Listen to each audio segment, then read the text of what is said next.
할렐루야. 오늘 옆에 있는 분들은 서로 축복합시다. 하나님이 당신을 사랑하십니다. 할렐루야. 하나님이 오늘 저 여러분을 사랑하시고 예수님 안에서 좋은 일이 있습니다. 전 여러분과 함께 마태복음 28장 16절에서 20절까지의 말씀에 근거해서 예수님이 우리에게 주신 놀라운 사명, 이와 같은 제목으로 은혜의 말씀을 나누겠습니다. 예수님이 땅에 오셔서 많은 사람들에게 복음을 가르치시고 선포하시고 병든 자를 고쳐주셨습니다. 예수님께서 수많은 사람들에게 인산인해를 이룬 사람들에게 말씀을 전하시고 기적을 행하심과 동시에 예수님이 늘 잊지 않고 있는 것이 있었는데 그것이 바로 12제자였습니다. 예수님은 늘 12제자를 가르치셨어요. 훈련시키셨어요. 기회가 날 때마다 그들에게 가르치시고 그들에게 하나님의 은혜를 나타내셨습니다. 아니, 예수님 같은 분이 왜 제자가 필요합니까? 예수님 같은 분이 무슨 제자의 도움이 필요하겠습니까? 하늘과 땅을 지으시고 인간의 생사복을 주장하시는 하나님의 아들이 무슨 제자의 도움이, 사람의 도움이 필요하겠습니까? 근데 그럼에도 불구하고 예수님은 제자를 세우셨고 제자를 훈련시키셨고 제자들에게 주님의 모든 사역을 일임한 것을 볼 수가 있습니다. 왜 그렇습니까? 예수님은 이 땅에 계시는 시간이 유한하시기 때문에 그렇습니다. 33년의 세월이 끝나고 나면 예수님이 이제 하늘나라로 가실 거예요. 예수님 하늘나라로 가고 나면 예수님을 가르치는 것도 예수님을 전하는 것도 다 끊어지게 되죠. 예수님 안 계시면. 그래서 예수님은 3년 반 동안 끊임이 없이 제자들을 훈련하셨습니다. 그리고 그들에게 사명을 주신 것입니다. 오늘 본문의 말씀, 예수님께서 이제 승천하시기 전에 제자들에게 하신 마지막 말씀이에요. 이 마지막 말씀 예수님 유언이라고 할 수 있죠. 이 말씀이 오늘 저 여러분에게는 어떤 의미가 있을까요? 오늘 이 말씀을 통해 주시는 주의 음성을 듣기를 주님의 이름으로 축원합니다. 오늘 성경의 말씀 첫 번째로 하나님은 모든 권세를 예수님께 주셨습니다. 18절 말씀 같이 읽어볼까요? 예수께서 나와 말씀하여 이르시되 하늘과 땅의 모든 권세를 내게 주셨으니, 하늘과 땅의 모든 권세를 내게 주셨다는 것입니다. 하나님께서 하늘과 땅을 창조하시고 세상의 모든 것을 조성하신 다음에 이 모든 권세를 예수님께 맡겼다는 거예요. 무슨 권세입니까? 예수님은 마가복음에 보면 중풍병자를 치료하면서 내 죄가 사함을 받았느니라 라고 말씀하시고 내가 너에게 죄를 사하는 권세가 있는 줄을 알게 하려 하심이라고 말씀하셨습니다. 히브리서 9장 12절 같이 읽어보죠. 염소와 송아지에 피로 하지 아니하고 오직 자기의 피로 영원한 속죄를 이루사 단번에 성소에 들어가셨느니라. 예수님이 가진 권세는 죄 사함의 권세입니다. 근데 그 죄 사함은 어떤 은혜로 하시느냐? 자기 자신의 몸을 십자가에 못 박아 대신 죽으심으로, 우리를 위해 물과 피를 다 쏟으심으로, 우리를 사랑하심으로 우리의 죄를 용서해 주신 것입니다. 놀라운 사실은 누구든지 예수를 믿으면 하나님의 자녀가 되고 죄가 용서함 받게 됩니다. 우리는 인생을 살아가면서 우리의 삶 가운데 죄책감으로 고통당할 때가 참 많아요. 여러분 어린 시절부터 오늘까지 살아오면서 여러분이 잘하고만 살진 않았을 거예요. 실수도 하고 때론 죄도 짓고 연약함도 있었을 것입니다. 그런데 어떤 때는 그 연약한 죄책감이 우리의 마음을 계속 붙잡을 때가 있어요. 야, 그걸 그때가 말하지 말았어야 되는데, 그때 그걸 하지 말았어야 되는데, 그때 내가 그렇게 살지 말았어야 되는데. 우리는 우리 마음속에 그런 죄책감이 우리 마음을 사로잡아요. 근데 예수님 뭐라 말합니까? 나는 너의 죄를 사하는 주님이라고 말씀하시는 것이죠. 예수님께 나와서 우리의 연약함을 주 앞에 고백하면, 자백하면 주님 우리의 죄를 사하신다는 것입니다. 오늘 여러분 예수님의 죄사함의 권세 가운데 사함받는 여러분 되었습니다. 뿐만 아니라 예수님은 귀신을 쫓아내고 병든 자를 치료하는 권세를 가지고 계십니다. 마태복음 8장 16절 같이 읽어보죠. 저물매 사람들이 귀신 들린 자를 많이 데리고 예수께 오거늘 예수께서 말씀으로 귀신들을 쫓아내시고 병든 자들을 다 고치시니 그랬습니다. 마태복음 9장 35절 같이 읽어보죠. 예수께서 모든 도시와 마을에 두루 다니사 그들의 회당에서 가르치시며 천국 복음을 전파하시며 모든 병과 모든 약한 것을 고치시니라. 여러분 예수님은 가실 때마다 귀신 들린 사람에게 귀신을 쫓아내 주셨습니다. 왜냐? 귀신을 쫓아낼 수 있는 권세가 주님께 있었습니다. 또 예수님은 병든 자를 고치셨어요. 병든 자들을 다 고치시니. 마태복음 8장 16절 하반절에 말합니다. 병든 자를 다 고치시니.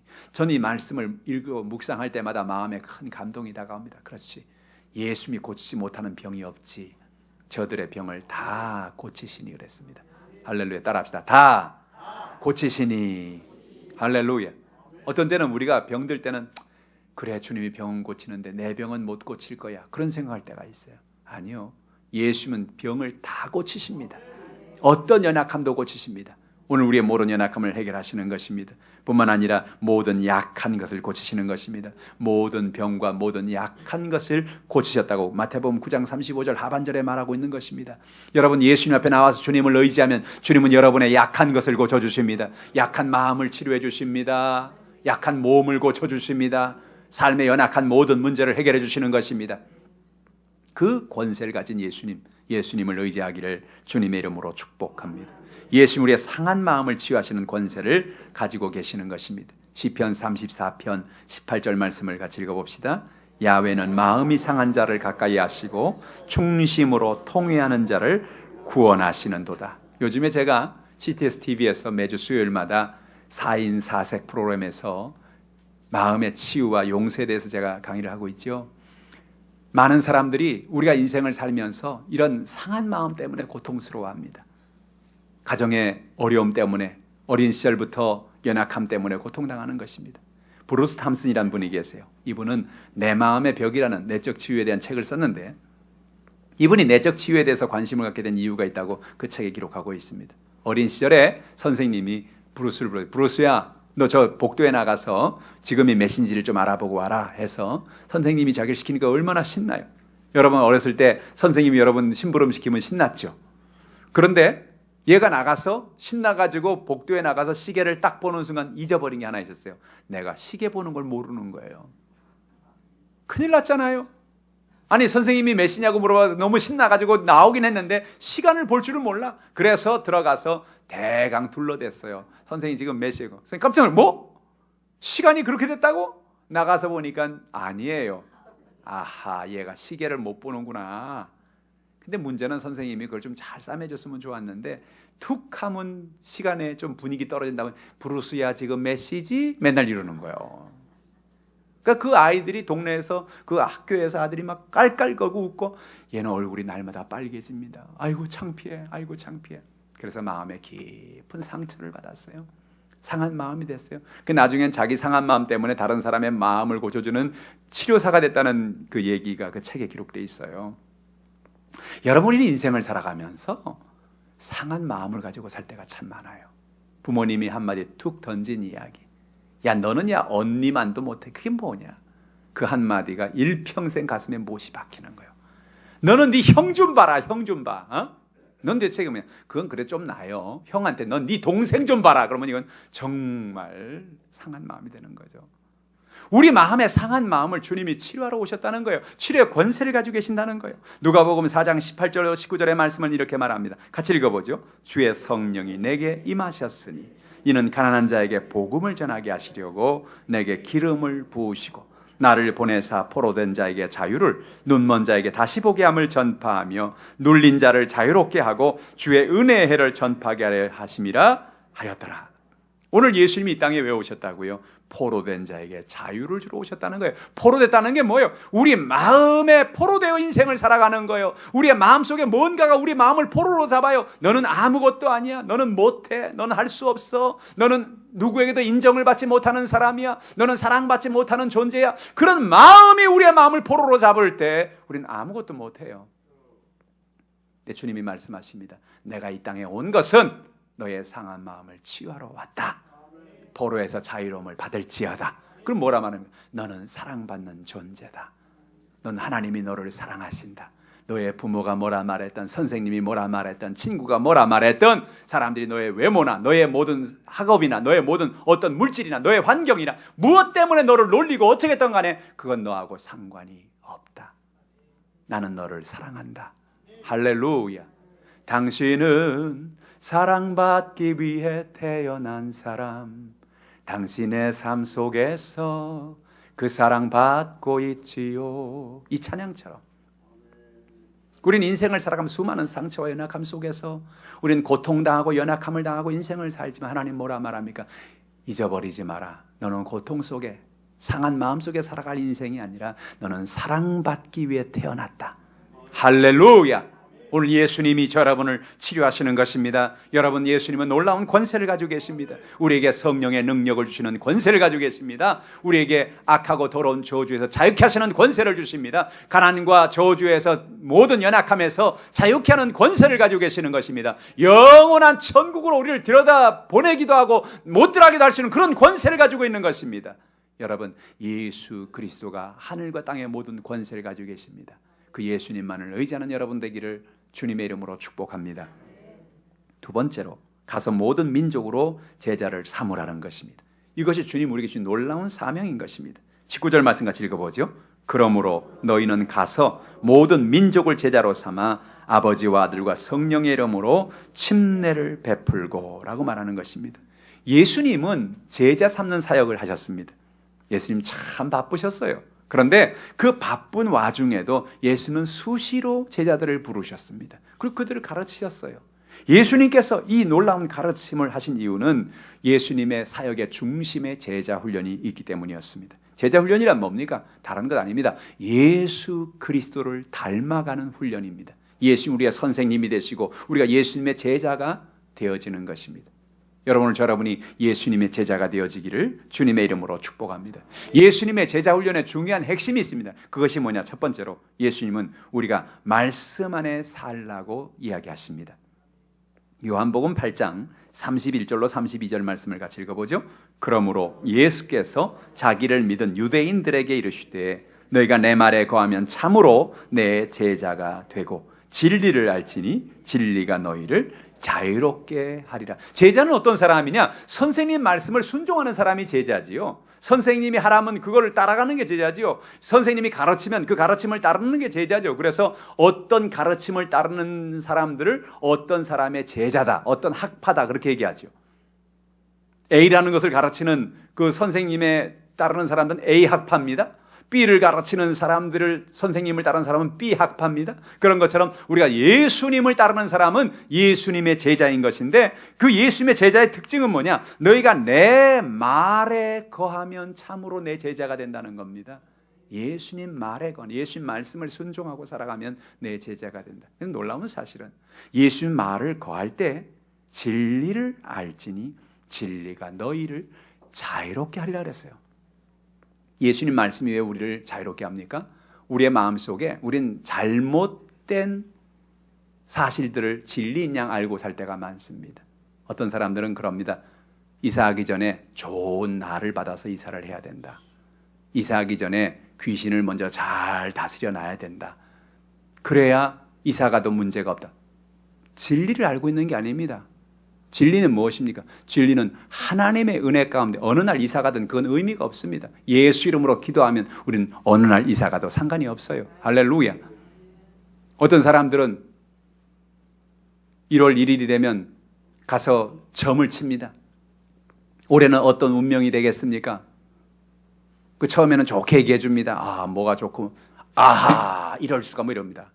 왜 그러냐? 9월에 문제가 있구만. 그럼 어떻게 하면 좋습니까? 부적을 쓰면 되네. 뭐 이런 식으로 나오는 거죠. 안 들으면 좋겠는데 오히려 들어가지고 마음에 병이 되는 겁니다. 여러분, 우리의 마음속에 진리가 아닌 것에 우리의 마음을 빼앗기고 살아요. 근데 예수님이 뭐라 말합니까? 우리의 삶 속에 어떤 연약함과 어떤 문제가 다가올지라도 예수 이름으로 그 모든 연약함을 이길 수가 있는 것입니다. 오늘 예수를 믿으면 우리는 진리 가운데 거하게 되고, 진리는 우리를 자유함을 주는 것입니다. 마귀에게 우리가 잡히지 아니하고 세상의 연약함에 잡히지 아니하고 자유로운 인생을 살게 되는 것입니다. 예수님의 제자가 된다는 것은 우리가 서로 사랑하며 살아가는 것을 의미합니다. 요한복음 13장 34절로 35절 말씀입니다. 같이 읽어보죠. 새 계명을 너희에게 주노니 서로 사랑하라. 내가 너희를 사랑한 것 같이 너희도 서로 사랑하라. 너희가 서로 사랑하면 이로써 모든 사람이 너희가 내 제자인 줄 알리라. 새 계명을 주는데 너희가 서로 사랑하라는 것입니다. 여러분, 하나님의 가장 큰 은혜는 무엇입니까? 사랑입니다.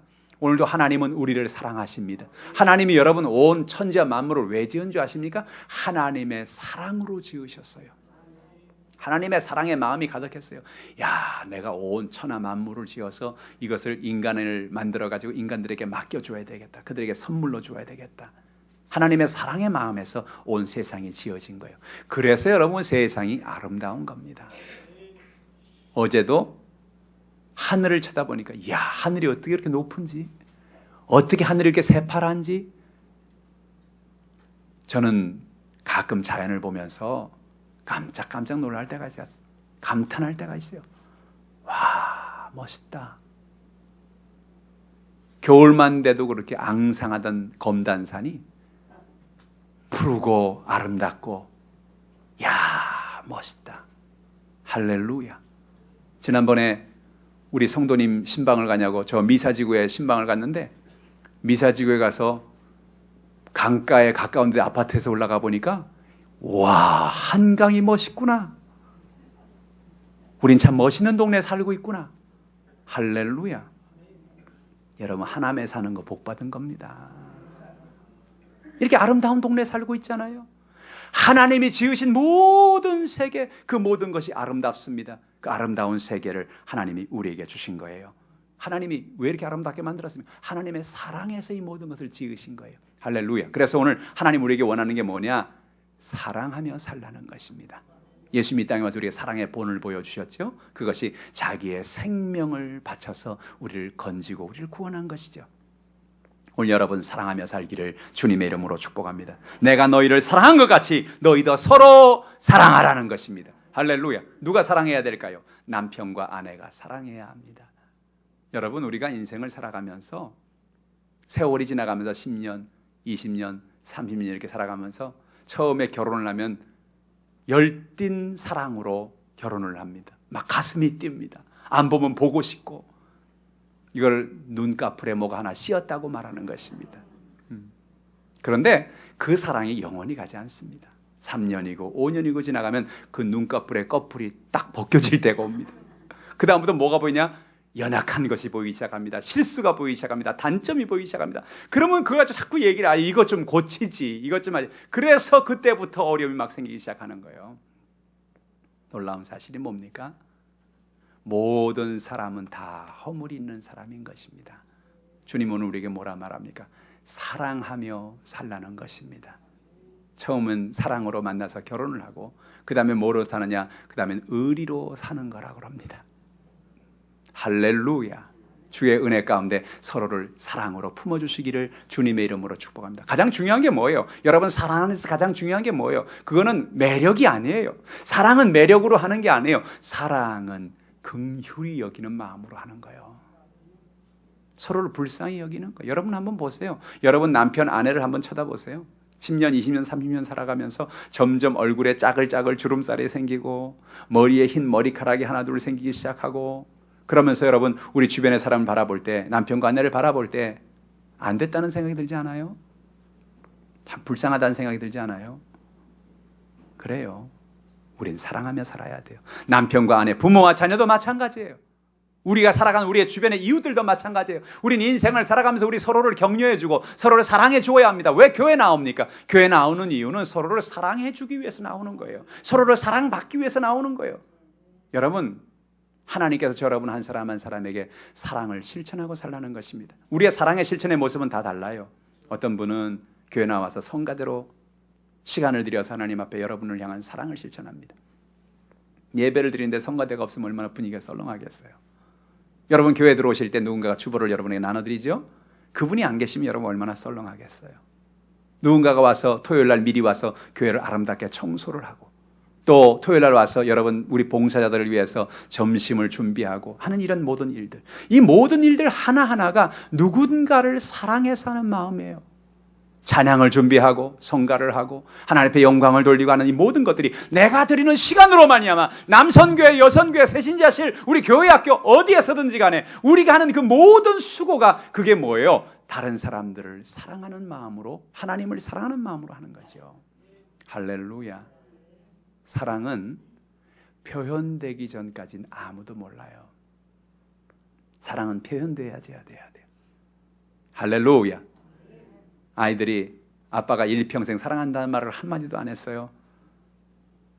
성장하면서 아빠는 그런 말을 듣고 자랐거든요. 남자란 과묵해야 돼. 애들한테 사랑이란단 말은 함부로 하는 게 아니야. 우리 아버지도 나한테 안 해줬어. 우리도 모르게 나도 사랑한다는 말을 못하는 거예요. 쑥스러워서. 아이들은 어떤 아이들이 우리 아버지는 난 안 사랑하나 보다. 그렇게 생각하는 애들이 있어요. 할렐루야. 사랑은 표현되어져야 사랑인 것이죠. 사랑하고 사시길 바랍니다. 자녀들에게 사랑한다고 고백하시길 바랍니다. 남편과 아내에게 사랑을 고백하시길 바랍니다. 할렐루야. 오늘 저 여러분에게 하나님의 큰 은혜가 임하기를 주님의 이름으로 축복합니다. 예수님의 제자가 된다는 것은 열매를 맺고 사는 것입니다. 갈라디아서 5장 22절로 26절 같이 읽어보죠. 오직 성령의 열매는 사랑과 희락과 화평과 오래 참음과 자비와 양선과 충성과 온유와 절제니 이 같은 것을 금지할 법이 없느니라. 그리스도 예수의 사람들은 육체와 함께 그 정욕과 탐심을 십자가에 못 박았느니라. 만일 우리가 성령으로 살면 또한 성령으로 행할지니 헛된 영광을 구하여 서로 노엽게 하거나 서로 투기하지 말지니라. 우리가 성령의 열매에 대해서 말하면 우리는 5장 22절에 흔히 23절에서 마치는데 전 여러분에게 24절, 25절, 26절까지 읽어드렸습니다. 사랑, 희락, 화평, 오래 참음, 자비, 충성, 온유, 절제, 우리가 다 아는 얘기지요. 그런데 더 놀라운 것은 그리스도 예수의 사람들은 육체와 함께 그 정욕과 탐심을 십자가에 못 박았느니라. 우리에게 참된 열매는 뭐냐? 우리 마음에 다가오는 욕심, 정욕, 이 모든 것을 십자가에 못 박고 하나님의 사랑으로 우리의 마음을 품는 것입니다. 만일 우리가 성령으로 살면 또한 성령으로 행할지니 헛된 영광을 구하여 서로 노엽게 하거나 서로 투기하지 말지니라. 여러분, 우리는 우리 주변에서 이런 것을 참 많이 봐요. 서로의 영광을 구하는 거예요. 내가 영광이야, 내가 더 명예 있어, 내가 더 최고야 라고 하는 것 때문에 서로를 투기하고 서로를 가슴 아프게 만들고 서로를 연약하게 만들고 그렇게 인생을 사는 거죠. 그게 부부관계일 수도 있고 그게 어떤 회사에서 그럴 수도 있고 우리가 만나는 사람일 수도 있어요. 내 영광을 구하여 나를 높이기 위해서 우리가 그렇게 살아갈 때가 얼마나 많은지 몰라요. 하나님은 오늘 우리의 삶 속에 서로를 사랑으로 품어주고 은혜로 품어주며 하나님의 영광의 열매를 맺기를 원하시는 것입니다. 투기하지 말라는 거예요. 내 마음속에 질투하지 말라는 거예요. 다른 사람을 못 살게 구지 말라는 거예요. 내 마음속에 하나님의 은혜가 넘쳐나는 여러분 되기를 주님의 이름으로 축복합니다. 예수님의 가르침 아주 핵심적인 내용이죠. 뿐만 아니라 예수님 우리에게 기도를 가르쳐 주셨습니다.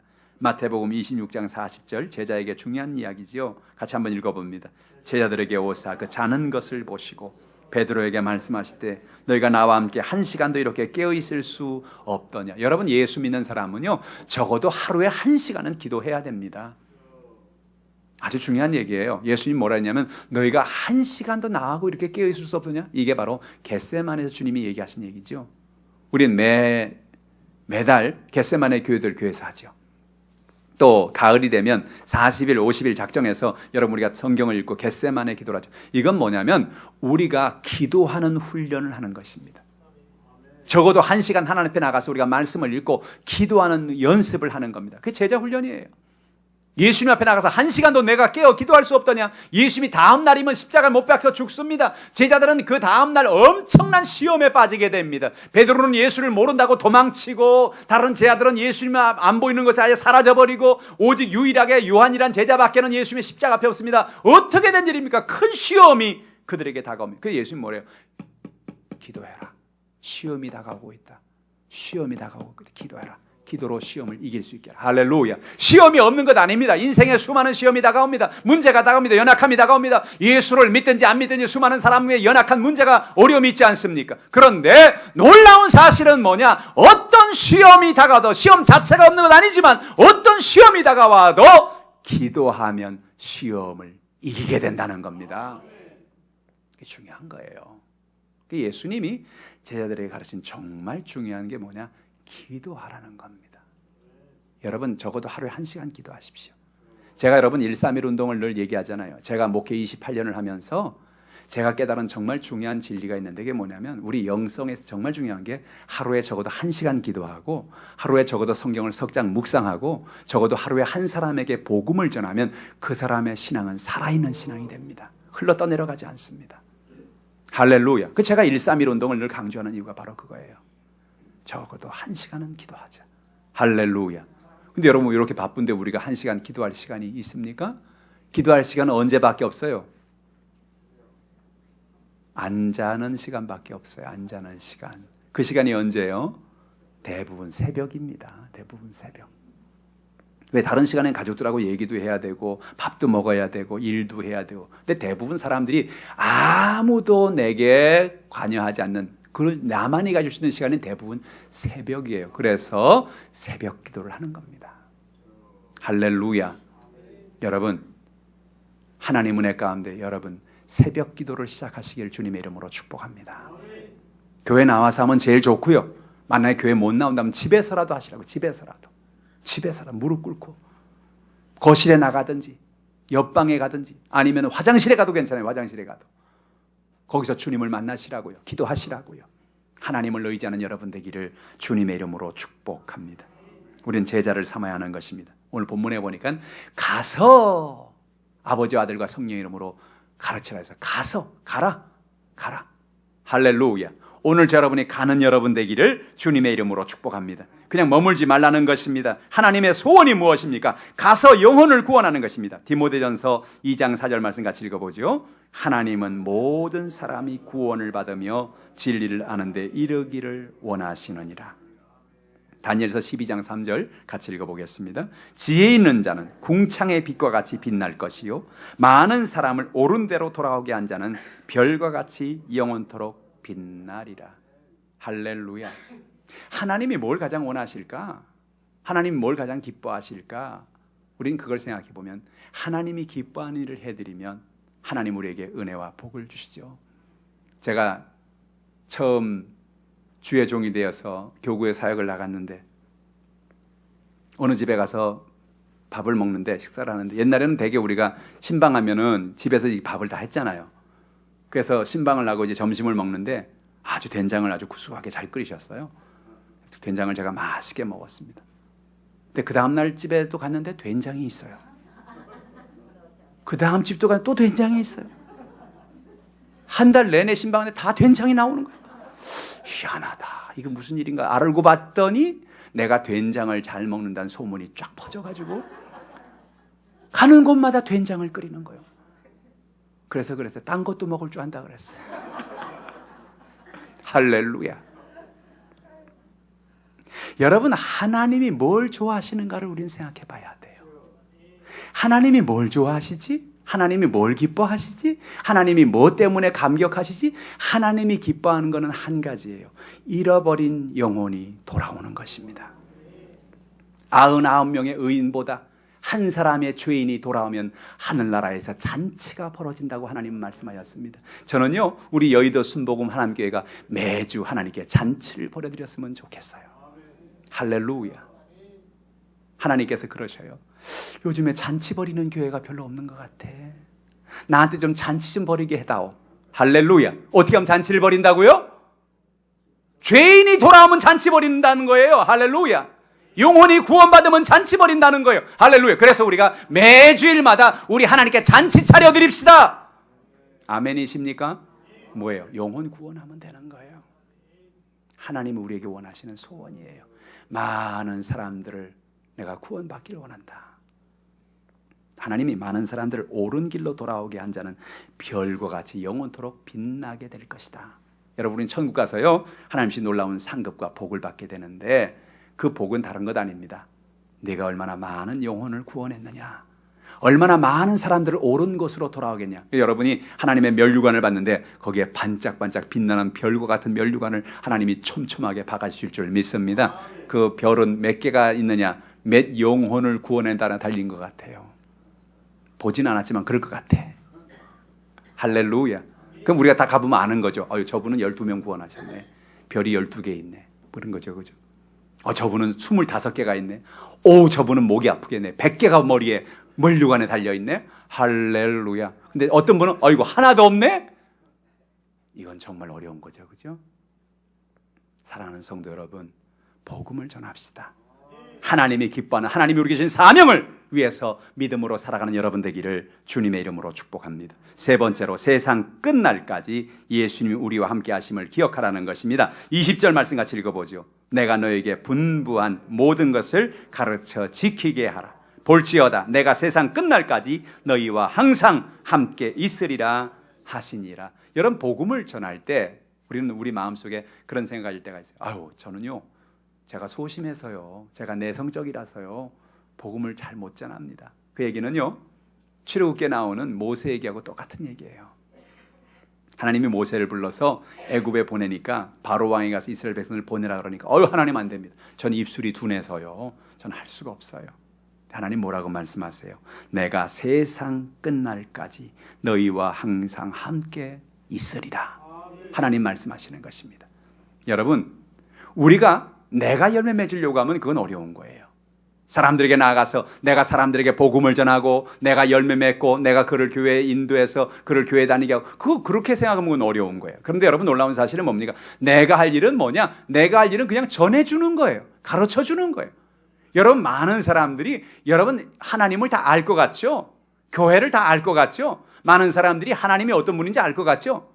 안 그래요. 지금도 엄청나게 많은 사람들이 하나님이 누군지 구체적으로 들어본 적이 한 번도 없는 거예요. 여러분, 오늘 우리가 전할 복음이 뭡니까? 우리가 전할 복음은 네 가지예요. 첫째로, 하나님 우리에게 풍성한 계획을 가지고 계신다. 여러분, 하나님 우리에게 놀라운 계획을 가지고 계세요. 그런데 이 풍성한 계획을 우리가 받지 못하고 사는 사람이 많습니다. 왜? 우리가 죄 가운데 있기 때문에 그렇습니다. 우리가 죄 가운데 있어요. 이 죄에서 자유케 되는 방법이 뭡니까? 예수 그리스도를 믿으면 우리는 죄에서 자유를 받습니다. 우리 할 일이 뭡니까? 예수 그리스도를 나의 구주로 영접하는 것입니다. 그럼 우리는 하나님의 자녀가 되는 거예요. 할렐루야. 간단하죠? 이게 복음이에요. 이걸 가르치는 거예요. 그냥 얘기해 주는 거예요. 사람들에게 얘기해 주는 거예요. 할렐루야. 그럴 때 그 나머지 모든 것은 하나님이 책임져 주시는 것입니다. 우리가 할 일이 뭡니까? 그를 위해 기도하는 것입니다. 우리 교회에서 이번 9월, 10월, 11월 3개월 동안 새 생명 축제를 위해서 이제 기도를 시작합니다. 이번 겟세마네 기도에 우리가 중점적으로 기도할 뿐더러 여러분 매일같이 여러분 주변에 있는 사람들을 전도를 위해서 기도하시는데, 여러분 오늘 들어오실 때 주보에 태신자 전도 카드라는 걸 나눠드렸어요. 거기에 5명의 명단을 적게 되어 있습니다. 이번 주 한 주간에 잘 기도하시고, 내가 누구를 전도할 거야? 남편을 전도해야 되나? 아직도 예수 믿지 않는 우리 자녀를 전도해야 되나? 우리 앞집 사람을 전도해야 되나? 그 이름을 모르면 앞집 아줌마 뭐 이렇게 써놔도 괜찮아요. 백이호 아줌마 이렇게 써놔도 괜찮아요. 기도하십시오. 하루에 적어도 3번을 기도하고, 그리고 적어도 7번을 찾아가라는 것입니다. 이게 여러분 전도의 법칙이에요. 하루에 적어도 그를 위해 3번 기도하고 적어도 7번을 찾아가라는 거예요. 그리고 마지막으로 7번째 뭐예요? 7번째 그를 초대하라는 것입니다. 많은 사람들이 복음을 전하는데 그 복음의 열매가 맺혀지지 않는 이유 중에 하나는 초대하지 않기 때문입니다. 날짜를 구체적으로 정해놓고 초대하는 겁니다. 여러분 찾아갈 때 7번 찾아갈 때 조그만 과자도 괜찮아요. 조그만 거 아무거나 괜찮아요. 가서 선물을 주는 것입니다. 그냥 찾아가기가 그렇잖아요. 저희 교회 한번 와보세요. 너무 좋아요. 제가 예수 믿었는데요, 너무 행복해요. 제가 옛날에 예수 믿기 전에는요, 우리 가정에 얼마나 문제가 많았는지 몰라요. 얼마나 힘든 삶을 살았는지 몰라요. 근데 예수 믿으니까 너무 행복해요. 그러면서 선물을 하나씩 주라고요. 7번째 가서는 10월 18일 날 우리 조용기 목사님 오시는데요, 한번 직접 보고 싶지 않으세요? 한번 우리 교회 한번 와보세요. 할렐루야. 그걸 초대하는 거예요. 우리 교회에 추수감사절 날, 여러분 우리 새생명 축제 날이잖아요. 그날 정해놓고 우리 교회 추수감사주일인데요, 한번 와보세요. 떡도 줍니다. 한번 와보세요. 우리가 주변의 사람들에게 복음을 전해놓고 그들을 위해 기도하고 하나님 은혜 가운데 초청할 때에 하나님께서 그들에게 하나님의 영혼의 열매를 맺게 해주시는 것입니다. 이와 같은 놀라운 은혜가 있기를 주님의 이름으로 축복합니다. 누가복음 9장 23절은 이렇게 말합니다. 같이 읽어보죠. 또 무리에게 이르시되 아무든지 나를 따라오려거든 자기를 부인하고 날마다 제 십자가를 지고 나를 따를 것이니라. 예수님을 따르는 사람들에게, 제자들에게 주는 주님의 중요한 말씀입니다. 자기 자신을 부인하라는 겁니다. 나는 없습니다. 나는 아무것도 아닙니다. 내 생각, 내 판단, 나의 모든 수줍음, 나의 연약함, 이 모든 것을 다 부인하라는 것입니다. 그리고 날마다 내 십자가를 지고 주님을 따르라는 것. 여러분의 십자가가 뭡니까? 저는 어느 날 이 십자가가 뭘까? 우리에게 주어진 십자가, 여러 가지 우리 마음에는 여러 가지가 십자가가 될 수 있겠죠. 근데 많은 경우에 크리스찬들에게서 십자가는 전도입니다. 전도. 십자가입니다. 목사님 전도는 하라 그러지. 어떻게 해야 될지는 모르겠지. 전도가 내 십자가다. 주님 말합니다. 내 십자가를 날마다 짊어지고 나를 쫓아와라. 할렐루야. 오늘 여러분 하나님 은혜 가운데 하나님 우리에게 주신 소명이 무엇입니까? 내가 먼저 제자가 되라는 것입니다.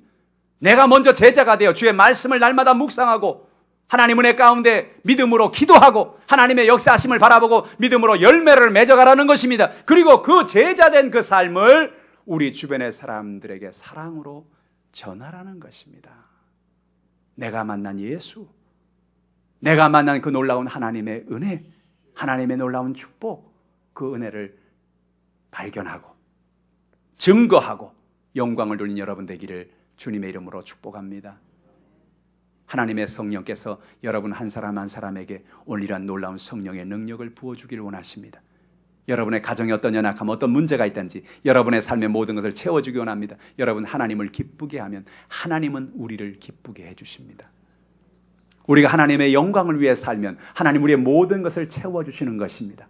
하나님 앞에 제자가 되어 주변의 많은 사람들을 찾아가셔서 그들에게 주의 복음을 전하고 믿음으로 승리하는 저 여러분 다 되시기를 주님의 이름으로 축원합니다.